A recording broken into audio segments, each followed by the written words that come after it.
My bro, I didn't mean no offense, bro, to be honest. But, we're brothers. And if I see my brother something not today right, as you offered to pray for me, feeling like, things not there right with me, I thought, I'll do the favor back. Because what you sow is what you reap. So you pray for me, I pray for you. So you notice something like maybe I'm pushing it too far. But I think when I watched your video about the guy that took his mom's last 500 naira to gamble, basically. What you're doing, you're encouraging gambling. Some people win, some people lose. So he went into tears saying his mother is ill, she has cancer, she's on chemotherapy. And he said, you asked him, why is he crying? He said he took his mom's money from her account, her last 500 naira, to buy a ticket. Luckily he won, but I believe there are some guys who didn't win on that day and possibly took their dads or moms or friends' last money feeling like, oh, I'm going to win today because gambling is an addiction. So in that situation, I'm not condemning your business completely, but in that situation, I think what you should have said to him, I'm saying this from my heart, you should have said to him, he's lucky today, but don't do that again. Because if he didn't win, that means they might not have a meal. They might not even have a meal that day or the next day. And that's stealing. Like, you have to ask your mother to take her last money to go gamble. And I believe, some people borrow money to do these things. And when they're in debt, they end up arrested. They got beaten up and all that. So that was my worry, really. And I will tell you something. In 2019, I was offered endorsement deals from gambling companies that were launching in Nigeria. I went to God with it. I said, in Europe, people are there are regulations. They are regulated. They have more money here. But my conscience didn't let me do that in Nigeria because our people don't have money. They will go gamble their last money on Arsenal, Chelsea, and what next? They go home, beat their wives, slap their kids, being disappointed because you know how our country is. So I said no. And I went to God with prayer and I believe I had an answer. So I heard his voice and he said, do what you want. God doesn't force us to do things, but he said, I hope you trust me with your finances. So it was a good offer.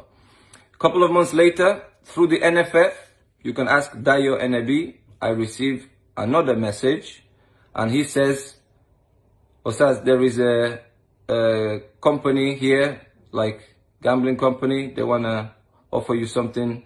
Can I pass your number? I simply said, no, Dayo, thank you. You can call him and ask. I said, no, I don't do gambling. It's not for me. I'm not condemning it. It's for some people. I played for Stoke City. Our sponsors are a very big gambling company here, Bet365, but they're regulated. I'm sure yours is regulated to an extent, but I'm just saying from my heart, like that particular case, if he took his mom's last 500 naira, you should have rebuked him as a brother. You'd have said, you understand, like sometimes if you have free cash, you just play, like everybody does. Most of my friends are footballers. They all do gambling. But it's a big issue here. People commit suicide because of gambling. It's an addiction. So it's a tough one. I'm not condemning people doing it, but if you can control it, that's another thing, The Bible says don't be overtaken by something, but you can do it. We're allowed to drink, party a little bit, but it doesn't have to dominate us, okay? And I didn't come out with like judgment, bro. I'm coming out with grace. You know me. We were friends. Nobody like party reach me. Nobody like music reach me. We all have our shortcomings. And I'm not coming. I'm actually coming for guys like you, guys like me, because we know, we be guy men, like we like our enjoyments more. But there are some things that we could do better in. I'm not judging you, not condemning you, but when I saw the video you are putting out, encouraging, people are breaking bottles on their heads and dancing.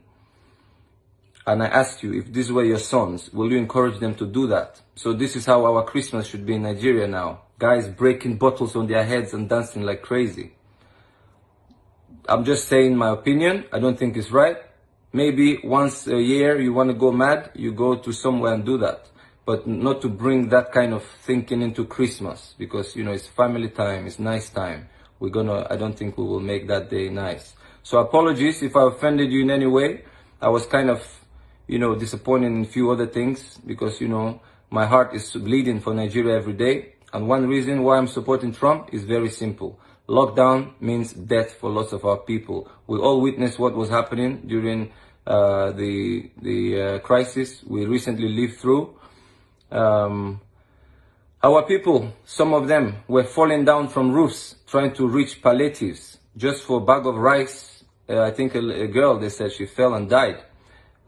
People grabbing goats and chickens and running away. The scenes from Jos is what I saw, because I have a friend of mine who grew up in Benin City with me. She lives in Jos. She sent me pictures. I used to send her money. I haven't heard from her for 2 weeks, and I honestly hope she didn't commit suicide, to be honest, because she hasn't messaged. 2 weeks ago, I sent her 50,000 naira to just keep herself going. Before that, I sent her some money because she has 2 sons. When she sent me a photo on Instagram, she had only margarine in her fridge. No bread, nothing to eat. So now she lost her 2 sons because the father had to take them.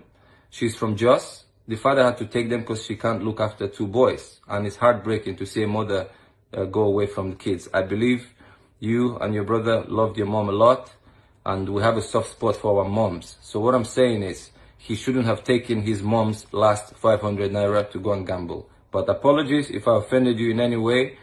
You know, good friend will always say the truth to someone. I appreciate your worry about me, that you feel something is not all right. But you know what I do all day? I pray for Nigeria, because our naira has gone down, and I don't see the budget for 2021 is not looking good. It's going to be a lot of troubles in Nigeria. I read articles, 2 million people displaced since the lockdowns. Hunger will be a problem. Famine will be a problem. You see bandits all over the place, robbing, taking women away into the forest. I think, you know, people don't see this, but I read the articles. Somebody from Abuja sends me articles from Nigeria, and every day it's hurting to see that. You know, we can't export petrol as we used to, so our economy will really be hit. I'm sorry again. You remain my favorite singer of all time, both of you. I'm not saying this because I want to make up with you. You were my favorite. You will remain my favorite because you were just the best.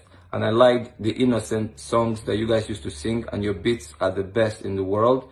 And the lyrics you had, they kind of had meaning. They were relevant to our society.